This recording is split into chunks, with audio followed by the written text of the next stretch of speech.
excited to join you today as we continue our way through the book of Revelation. At this point, we are almost to the end of the book with 4 chapters left to discover something new about who God is and how we can worship him and devote our lives to him in the midst of Babylon. Today, we're going to check out chapter 19, verses 1 through 10. This section immediately follows a section that Scott McKnight refers to as the Songs of Doom. In 18, we see the downfall of Babylon. The doom has come to Babylon and those who have perpetrated Babylon's agenda of evil, suffering, and oppression. Our section today is long awaited. It's a song of joy of victory in heaven.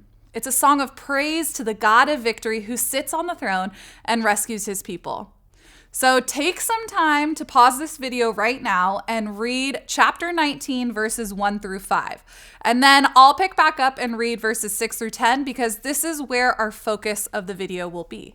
So please pause and then we'll start back up at verse 6.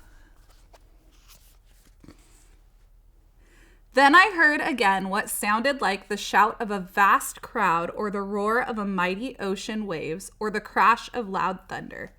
Praise the Lord, for the Lord our God, the Almighty, reigns. Let us be glad and rejoice, and let us give honor to him. For the time has come for a wedding feast of the Lamb, and his bride has prepared herself.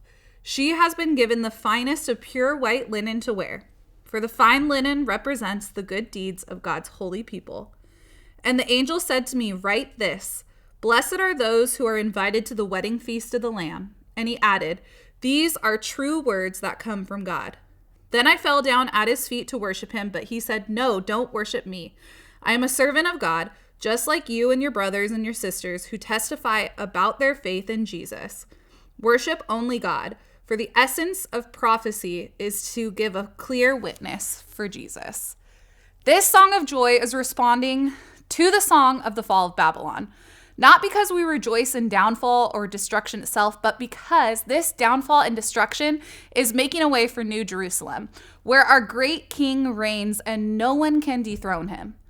This is a moment where the bride of Christ has been made ready and the wedding feast is at hand.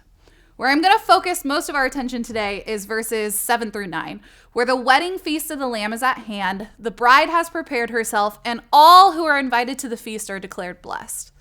To best understand this picture, it's important to know that there were 3 steps to getting married in the customs of first century Judaism. Bill went over them quickly on Sunday, but I'm going to give you a short recap. The first step was an engagement or a betrothal. The second step was the preparation of the wedding, and the third step was the wedding feast. So the engagement or betrothal began with a ceremony where the groom would leave his father's house and purchase his betrothed for a price or a dowry.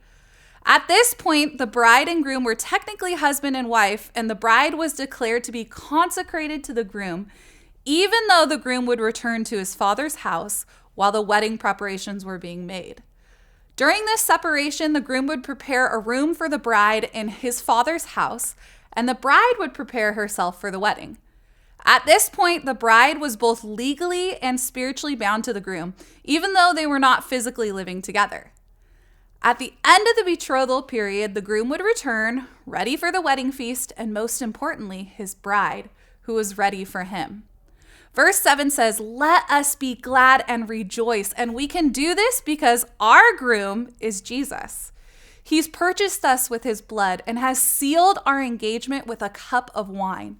This is my blood, which confirms the covenant between God and his people. It's poured out as a sacrifice for many, from Mark 14. Jesus died, rose again, and ascended to heaven. He has made a place for us in his Father's house, in his Father's family. The people of God are betrothed to Jesus, engaged to Jesus. While we are in the midst of preparing for the wedding feast, awaiting our Jesus and the new Jerusalem that he will bring, God's working to prepare our hearts. Our willingness and devotion is key as God does the work to create something new in our hearts. God calls us to himself and brings us into new life that brings forth new deeds of God's love and power. As we await the joyous day of our wedding feast, we remember that we are already his, that we belong to the one who's on the throne, the conqueror of Babylon, and the promiser of love. We remember that he has brought us into a covenant with himself and that he will never break this covenant. He is ours and we are his. A few weeks ago, Alex and I had the opportunity to remember our covenant with one another in a vow renewal ceremony in Scotland.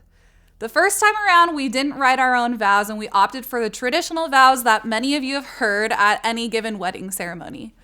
What made this ceremony so special was that it was just he and I reading our vows we had specifically written for this moment in time. We both took time in the quiet moments ahead of the ceremony to prepare vows to read to one another. And thinking on the person that Alex was at the beginning of our marriage and who he is now helped shape my vows to him. He loves me unlike any other person I've ever known. I recounted how much life we've lived together, where God has grown us and shaped us to love one another better, and how we promise to stand by one another through the next seasons of life. When it came time to renew our vows, we walked out to this little stone dock, jutting out into a Scottish lake, just the two of us, and we read our vows to one another with tears in our eyes. Not because of the white dress, or the flowers, or the setting, or the excitement, but because I was reminded that I'm his and he is mine. So, Beachpoint, your challenge today is simple and significant. Write your vows. Remember who you're betrothed to.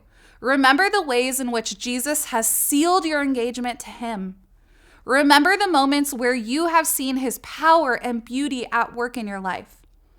Think on the ways that your heart will sing for joy when your groom Jesus returns to bring you to his Father's house.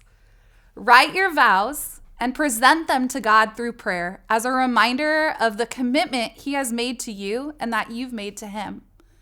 Take some time today to think on who God is, how he has given himself for you and to you, and that his commitment to you will never end. For the time has come for the wedding feast of the Lamb.